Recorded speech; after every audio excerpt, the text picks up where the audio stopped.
কোন সুদখোর মনে রাখবেন স্ত্রী সন্তানের প্রতি দরদি না। কোন কিস্তিখোর যারা কিস্তি নেয় এই হারামখোর মূলত স্ত্রী সন্তানের মায়ায় না, লোভে লোভে লোভে। আপনাকে বলে নাই বেটা স্ত্রী সন্তানকে হারাম দ্বারা পালতে, হারাম দ্বারা তার সংসার করতে। আপনাকে আল্লাহ বলে নাই, নবী বলে নাই, রাষ্ট্র বলে নাই, মেম্বরে বলে নাই, চেয়ারম্যানে বলে নাই, এই পৃথিবীর কোন পাগলেও বলে নাই। আমনের লোক আপনারে সুদ খাওয়াইছে, আমনের লোক আপনারে কিস্তি নেওয়াইছে। আপনি হারামখোর মিয়া। কোন হারামখোরের সন্তান মানুষ হয় না, আমি বলে গেলাম, লিখিত দিলাম, লিখিত।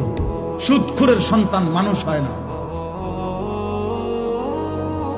কিস্তিখোরের সন্তান মানুষ হয় না, ঘুষখোরের সন্তান মানুষ হয় না। যদি বলেন মানুষ হইছে, আমারে বলেন, আমি দেখতে যাব। আপনি কি দেখাইবেন? মানুষ হয়েছে মানে হেতন পয়সা ইনকাম করে।